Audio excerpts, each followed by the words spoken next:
भगवान कहते हैं देवी क्या बात है? बोले चुप हो जाइए, अब भी कपटी होंगे मुझे पता नहीं था। बोले देवी मैं और कपट, और वो भी आपके संग में। बोले कपटी तो वो होता है जो अपना कर्म गलत करता है, जो अपनी मन की बात छुपा के रखता है। बोले ऐसी कोई बात नहीं देवी जो मैंने तुम्हें ना बताई हो, किसी चीज का मैंने अभी कपट नहीं किया है। बोले आपने कपट नहीं किया तो आपने ये क्यों नहीं बताया कि आपके गले में जो मुंडों की माला है वो किसकी है? बोले देवी तूने भी कभी पूछा नहीं और मैंने भी कभी बताने का प्रयास किया नहीं। ध्यान रखना, कुछ चीजें ऐसी होती है जब तक आगे वाला न पूछे तब तक बताना भी उचित नहीं है। कल हमने कहा बहुत सारी चीजें ऐसी है संसार में जिसका हमें ज्ञान नहीं है। राजा भोज के जीवन में घटना घटी। सुबह सुबह का समय है, राजा भोज स्नान कर रहे हैं, पत्नी उनको स्नान करा रही है और राजा भोज जो है 10 मिनट 20 मिनट 30 मिनट आधा घंटा 1 घंटा नहाते जा रहे हैं, नहाते जा रहे हैं। राजा भोज की पत्नी उनको स्नान करा रही है और अचानक जो है राजा भोज की पत्नी को हंसी आती है। और जब हंसी आती है, ध्यान रखना है माताओं, जो सिलवान नारी होती है, जो कुलवान नारी होती है, वो बिना मतलब की नहीं हंसती। उसके हंसने के पीछे बहुत बड़ा रहस्य छुपा होता है। भीष्म पितामह ने भी माता द्रौपदी को पूछ लिया, बोले बेटी क्यों हंस पड़ी? ऐसी माताएं कहीं भी नहीं हंसती, उनकी हंसने के पीछे रहस्य छुपा होता है। हम क्यों हंस रहे हैं ये भी आगे वाले को नहीं पता, इसलिए कहाँ पर कब हंसना है ये बड़ा चिंतन का विषय है। राजा भोज ने पूछ लिया, बोले रानी साहब क्यों हंस पड़ी आप, क्या बात है? बोले कुछ नहीं। बोले बताना तो पड़ेगा। बोले नहीं बताना ही ठीक है। नहीं नहीं मेरी आज्ञा है। बोले ऐसा मैं तो नहीं बता पाऊंगी, लेकिन बगल के राज्य में जो मेरी बहन है वो आपको बता देगी कि मैं क्यों हंसी पड़ी हूं।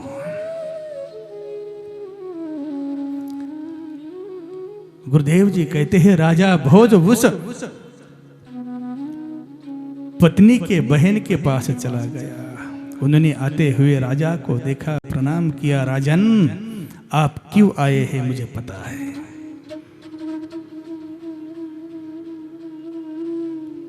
लेकिन एक बात है, अब मैं गर्भवती हूं, कुछ ही समय में एक पुत्र को जन्म देने वाली हूं। पूरे राज्य में उत्सव मनाया जाएगा और कुछ ही क्षण के बाद मेरा मृत्यु काल नजदीक आएगा और मैं मृत्यु को प्राप्त हो जाऊंगी। मेरे मरने के बाद जो है मैं बगल वाले जो राजा है उनके घर में पुत्री बनकर जन्म लूंगी। और आज से ठीक 20 साल के बाद मेरा विवाह होगा और उस विवाह में जब आप आएंगे उस समय मैं आपको बताऊंगी कि मेरी बहन क्यों हंस पड़ी थी। राजा भोज चिंतन करता है, दिन प्रतिदिन उस पुत्र का भी ध्यान रखता है। जहां पर पुत्री ने जन्म लिया है उसको भी जाकर मिलता है और 20 साल के बाद जाकर देखता है जो समय बताया, जो घड़ी बताई, उसी समय में विवाह संपन्न होने जा रहा है।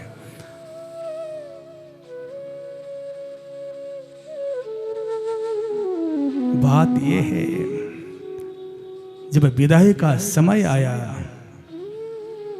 तब उस कन्या ने कहा कि मुझे बुजुर्ग राजा भोज को एकांत में कुछ वार्तालाप करना है। हे राजन, मेरा विवाह किस दूल्हे के साथ हो गया देखा तूने? बोले हाँ। बोले जिसको मैंने 20 साल पहले जन्म दिया था आज उसी के ही संग में मेरा विवाह हुआ है। हे राजन, मेरी बहन के साथ भी कुछ ऐसा ही हुआ। मेरी बहन पूर्व जन्म में आपकी मां थी और आप स्नान करने के लिए बड़े परेशान किया करते थे। एक लोटे से मुश्किल से आपका स्नान होता था और वही जब दूसरे जन्म में राजा भोज बनता है तो लोटे के ऊपर लोटा, लोटे के ऊपर लोटा लेकर स्नान कर रहा है। इतना परिवर्तन देखने के बाद जो है आज मेरी बहन को हंसी आ गई। पहले तो एक लोटे से भी नहाने के लिए कतराते थे और आज जो है घंटा घंटा आधा घंटा नहा रहे हैं। वो पिछले जन्म में आपकी मां थी। हे राजन, यदि उसी समय वो आपको बताती तो हो सकता है आपकी गृहस्थी आगे चल नहीं पाती। बहुत संसार में ऐसी चीजें हैं जो परमात्मा ने अज्ञात रखी है, अदृश्य रखी है। आज भगवान शिव जी कहते हैं, देवी तूने कभी मुझे पूछा नहीं और मैंने भी तुझे कभी बताया नहीं।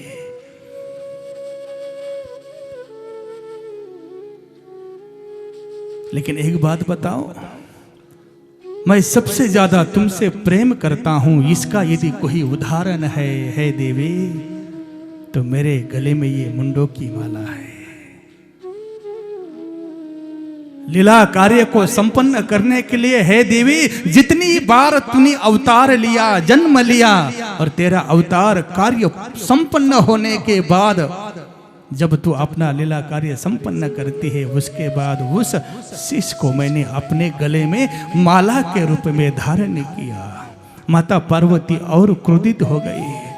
हाय भगवान, इतने मेरे जन्म हो गए, मैं इतने बार मरी और आप एक बार भी नहीं मरे। बोले देवी, मैंने उस अमर रस का पान किया है। ये अमर कथा है, इसका हम रसास्वादन कर रहे हैं। तू कहती है ना, मैं हमेशा एकांत में किसका ध्यान करता हूं? भजन करी महादेव, भजन करी महादेव, भजन करी महादेव, भजन करी महादेव, भजन करी महादेव। राम पूजी सदा शिव, राम पूजी सदा शिव, राम पूजी सदा शिव, भजन करी महादेव, भजन करी महादेव, भजन करे महादेव, भजन करे महादेव। राम पूजी सदा शिव, राम पूजे सदा सेव, राम पूजे सदा सेव, भजन करे महादेव, ओ भजन करे महादेव। देवी तू कहती है ना, ध्यान रखना, भगवान राम जी भी शिव जी का भजन करते हैं। भगवान कृष्ण भी शिव जी का भजन करते हैं और भगवान शिव जी भी राम कृष्ण का भजन करते हैं। जब पुतना ने अपने स्तनों को जहर लगाया, जब आंखें बंद कर ली तो भोले बाबा का चिंतन किया। भोले बाबा आया तो हो माखन खाने के लिए, देखो ना। जब राम बना तो पहली वो माता आ गई, क्या नाम उसका? ताड़का। राम जन्म में पहली वो ताड़का आ गई और कृष्ण जन्म में देखो पहली ये पुतना आ गई। और ये भी अपने स्तनों को माता बनकर आई है, माँ बनकर आई है और अपने स्तनों में क्या जहर लेकर आई है। माखन मिश्री खाना चाहता हूँ, इस जहर की अब इच्छा नहीं है, आजा भोले बाबा इस जहर को पालो। दोनों भी एक दूसरे का भजन करते हैं। ध्यान रखना, मैंने कल ही कहा था ना, दोनों में भी कोई भेद नहीं है, भेद हमारे मन में है।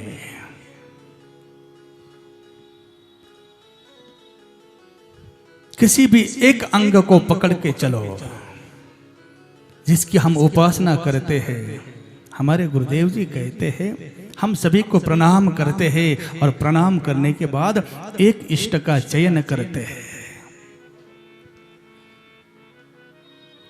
गुरुदेव महाराज जी दत्तात्रेय भगवान की उपासना किया करते थे, काफी लोगों को पता होगा। दत्तात्रेय भगवान की उपासना किया करते थे, लेकिन इस शरीर को पूछा, बोले बाबा तू किसकी उपासना करता है?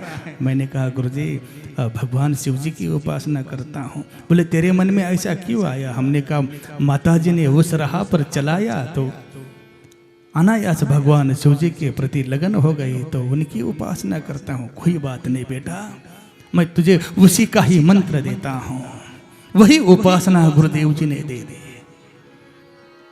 ध्यान रखना, हमारे सनातन में जिसकी हम उपासना करते हैं, यदि आपको कोई कहता है कि नहीं नहीं नहीं नहीं भगवान कृष्ण की उपासना मत करो, भगवान राम जी की उपासना मत करो, भगवान शिव जी की उपासना मत करो, मैं जो कह रहा हूँ उसकी उपासना करो, तो समझ लेना कि कहीं ना कहीं थोड़ी सी गड़बड़ है।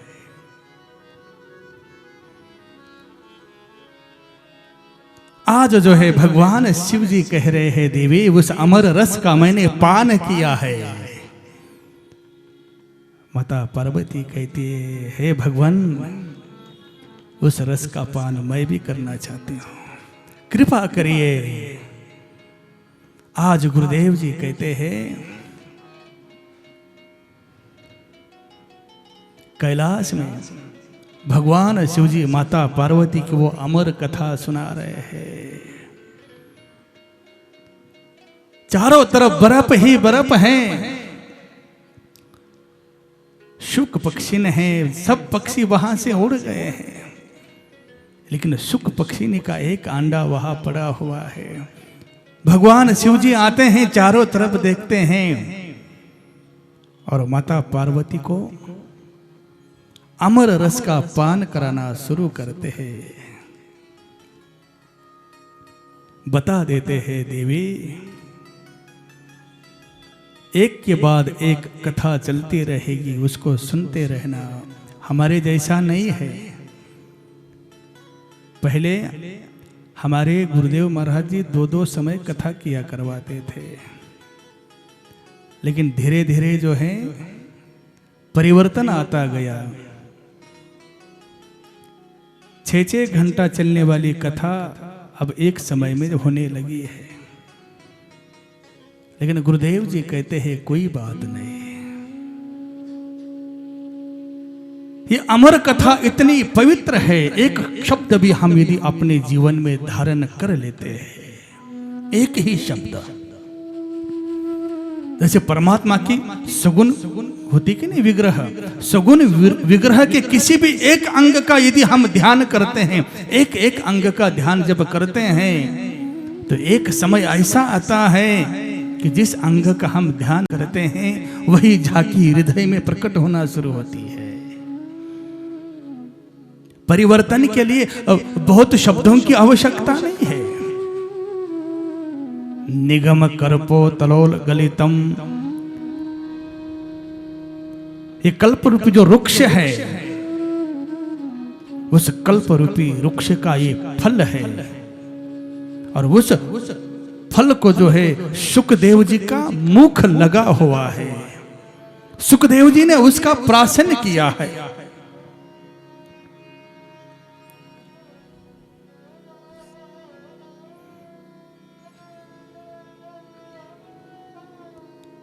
हरे कृष्णा कृष्णा कृष्णा हरे हरे, हरे कृष्णा कृष्णा कृष्णा हरे हरे, हरे राम हरे राम राम राम हरे हरे,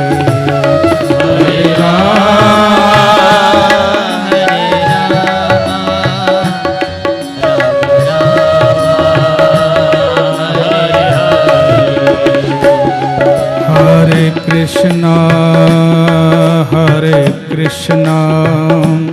कृष्णा कृष्णा हरे हरे, हरे कृष्णा कृष्णा कृष्णा हरे हरे। जय जय श्री राधे, जय जय श्री राधे, जय जय श्री राधे श्याम। ये श्रीमद् भागवत एक फल है। निगम कल्प तरोर गलितम फलम शोक मुखाद मृत द्रव संयुतम पिबत भागवतम रसमालयम मुहुरहो रसिका भुवि भावुकः।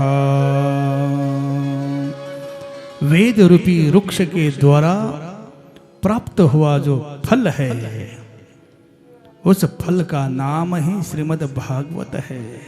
पिबत भागवतम, इसको क्या करने के लिए कहा है? पीने के लिए कहा है। जैसे रस होता है कि नहीं, रस को हम क्या करते हैं? पीते हैं। इसको प्राशन करने के लिए कहा है। अब हम सोचेंगे महाराज जी ये तो श्रवण करने की विधि है, इसको तो हम सुन लेते हैं, कभी इस कान से सुनते हैं, इस कान से निकाल देते हैं। अच्छी बात तो आदमी सुन लेता है और भूल भी जाता है। ऐ माता, बोलने वाला अच्छी बात बोलता है तो भूल जाता है, लेकिन कोई गलत शब्द बोल दिया जाए तो, है माता, 3 घंटे अच्छी बात करो और एक गलत शब्द बोल दो, पूरे के पूरे भूल जाएंगे केवल।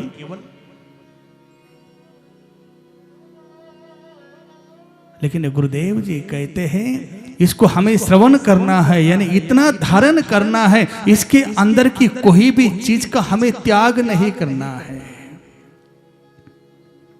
इसके अंदर किसी प्रकार का कोई द्वैत नहीं है। सब वो ब्रह्म ही ब्रह्म है, कृष्ण ही कृष्ण है, चेतन तत्व ही चेतन तत्व है, उसके अंदर और कुछ नहीं है।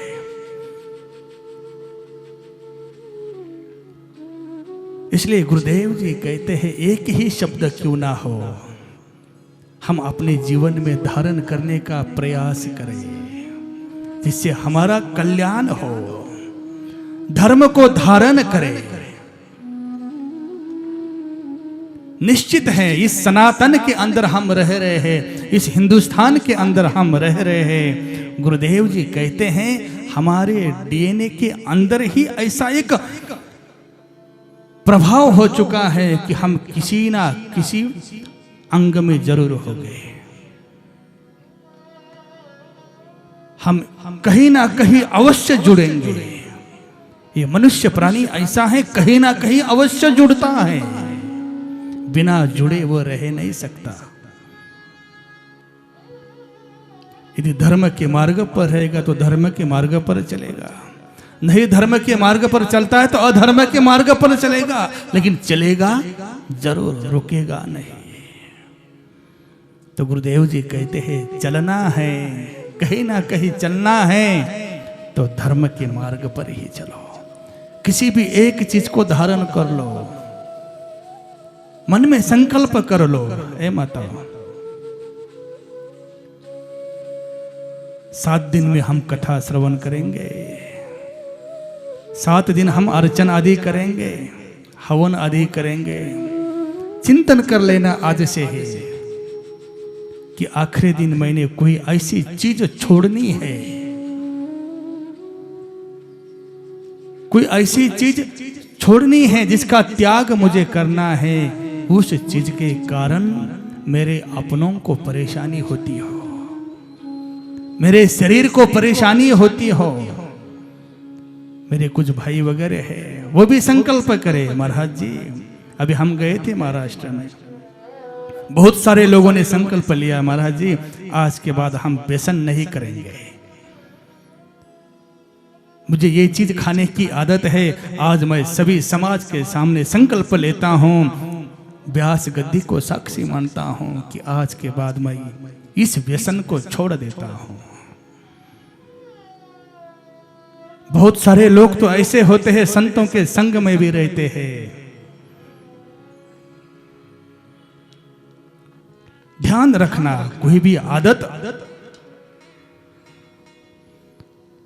शुरू में जब लग जाती है तो लगता है कि कुछ नहीं, लेकिन गुरुदेव जी कहते जब वो लग जाती है ना, हमारे डीएनए में जब वो घुस जाती है, उसको निकालने का भी प्रयास करो तो वो निकल नहीं पाती है, उसकी कोई गलती नहीं होती है। माताओं ये मत समझना कि उसको समझ में नहीं आता है, उसको भी लगता है कि मैं इसका त्याग करो। ऐ माताओं दिन भर वो चिंतन करता है कि आज मैं व्यसन नहीं करूंगा, आज मैं व्यसन नहीं करूंगा, आज मैं नशा नहीं करूंगा। लेकिन जैसे ही शाम का समय होता है, वो घड़ी जब नजदीक आती है तो दिमाग में एक कीड़ा जो है कट कट कट कट करना शुरू करता है और फिर चिंतन करता है कि नहीं आज के दिन करूंगा, आज के दिन करता हूं, कल छोड़ दूंगा। गुरुदेव जी कहते हैं ऐसे करते करते करते व्यसन लगना अच्छी बात है, लेकिन कौन सा व्यसन लगे?